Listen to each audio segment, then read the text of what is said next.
Poncho is one of the oldest clothing items in the Americas, but recently it's been largely relegated to an obscenely expensive accessory for women with more money than good sense, except for those of us who are in the service.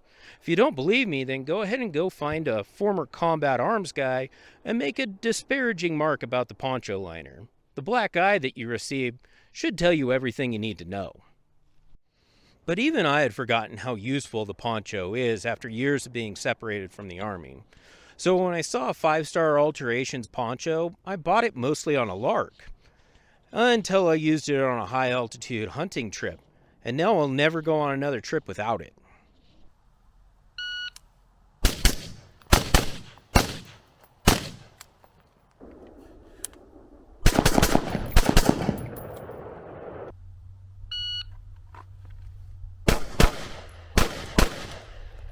When I ordered the Forrest Scout poncho, I wasn't quite sure what to expect. There is a lead time for all of 5-star Alterations products.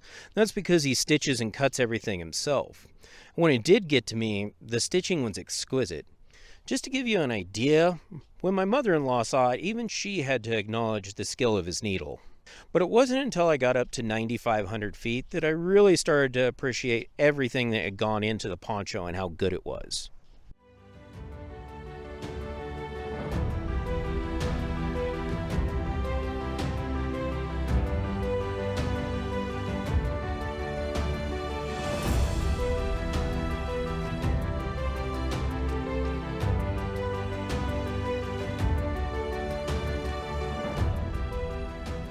On a third season hunt on the Uncompahgre Plateau, I resolved to use the poncho around the camp to see what I thought about it.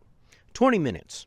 20 minutes was all it took before I realized that I wasn't going to be taking the thing off the whole time.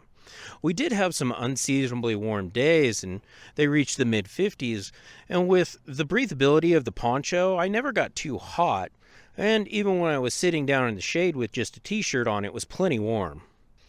The nights weren't excruciatingly cold, they were around the mid-20s, but the fire was a welcome friend.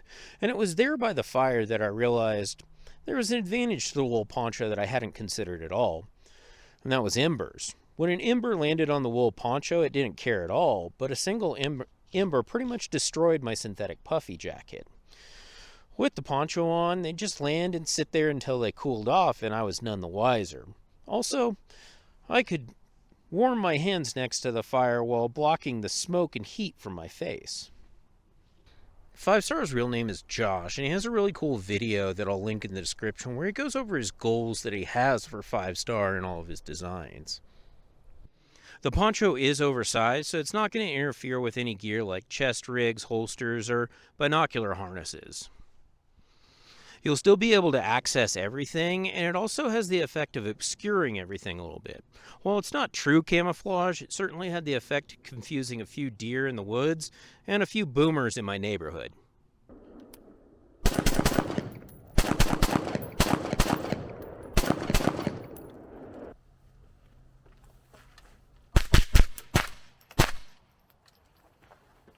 Now, because wool is such an effective thermal barrier, it does have a slight camouflaging against thermal detection.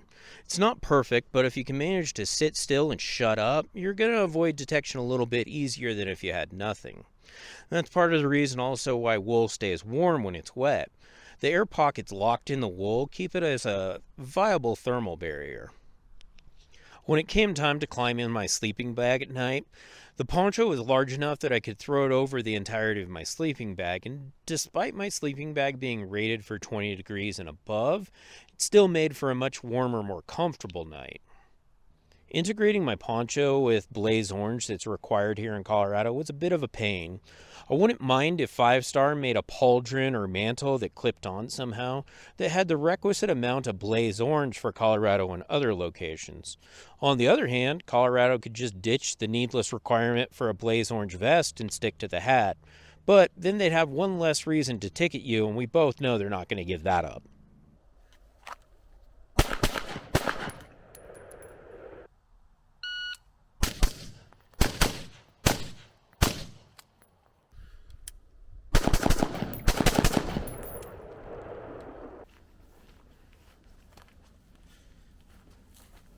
Wool is known to be scratchy, and if you got tactile sensory overload in your autism jaw, it's going to be really hard for you.